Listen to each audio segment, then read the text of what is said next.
Okay, so I'm going to smoke some salmon that I caught. This is pink salmon, and the brine that I'm using, it's dry. It's 4 parts dark brown sugar, 1 part kosher salt, and then a tablespoon of pepper.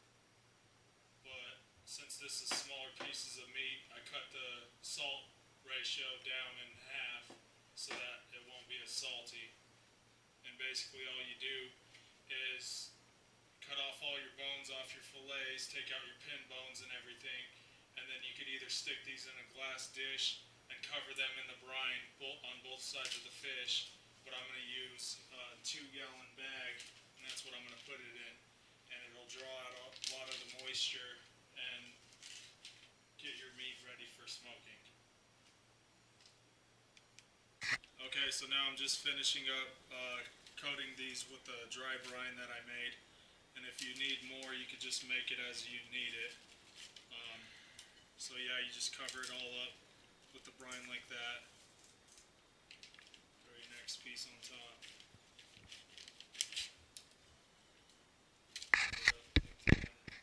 And you could put this in the refrigerator for like 12 hours or whatever, but I'm probably only going to put this in for like 4 because they're smaller pieces of meat, so just dump all this brine in there, and then I'll just refrigerate it while I go do some things, and I'll show you guys the next process, which will be washing off all the brine.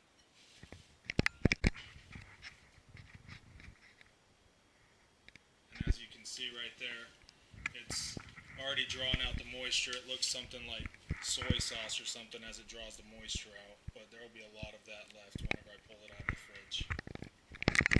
So here's the salmon. It's been brining for about 5.5 hours. I didn't want to brine it for very long, like I said, because they're smaller pieces of meat. But that's all the juice that it's drawn out of the fillets. And then right here in this bucket I have some apple wood that I cut up. It was some chunks. And I've had this soaking for like a half an hour. You can do it for an hour or whatever. It just makes it slow down the burning process on the wood so it'll smoke for longer. And then right here I've got a rack that I'm going to spray down with some oil. You could use olive oil or just whatever oil you have. And I'm going to rinse these fillets off and place them on there so that they're ready for smoking.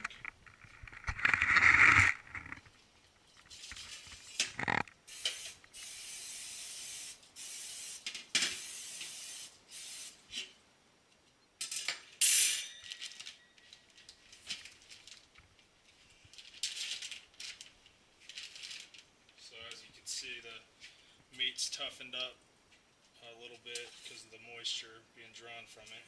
Just rinse it with cold water. Get all your sugar and your salt off of there.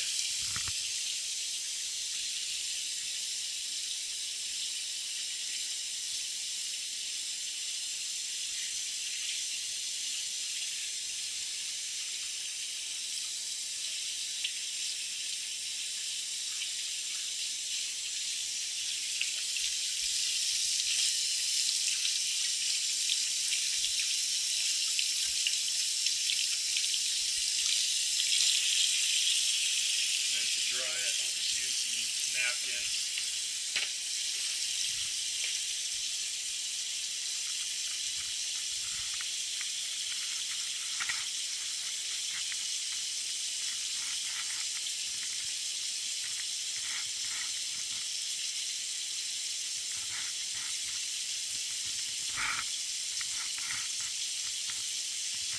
Place it on here.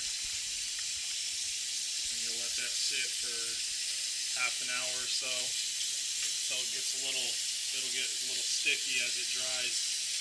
I believe it's called pellicle or something, and that's what the smoke flavor sticks to, so you'll just leave this for like a half an hour just to dry out. And I'll be back whenever I'm done setting up these racks to show you the next process. So here's the salmon. It's been sitting for like a half an hour, like I said. I sprinkle a little bit of pepper on top of it now.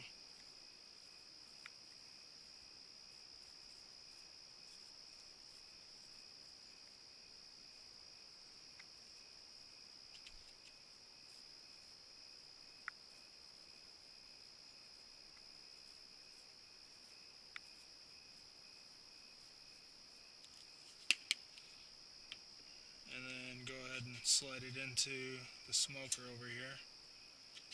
And here's the smoker I have. It's got a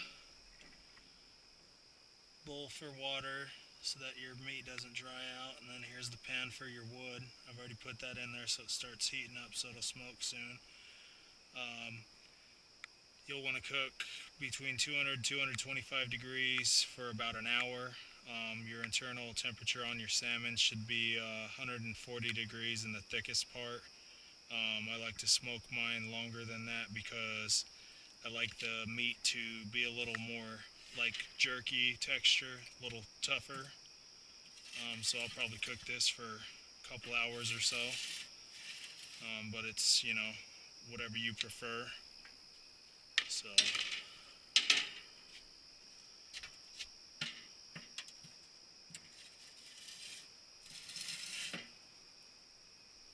that's that.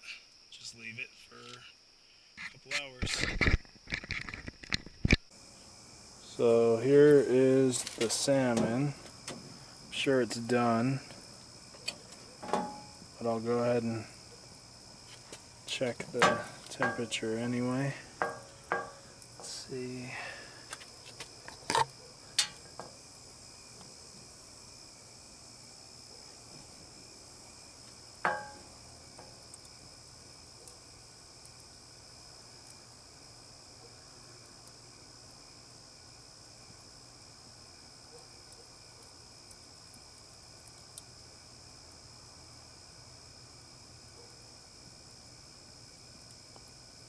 Yep, it's good.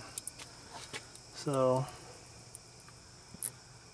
probably smoked it for a couple hours. That's probably about the texture I want it to be. So, I'll go ahead and pull these off.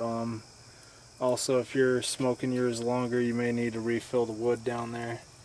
You can see mine's still smoking, still good for a little while, but you may need to refill that if you're smoking for longer periods. But that's it.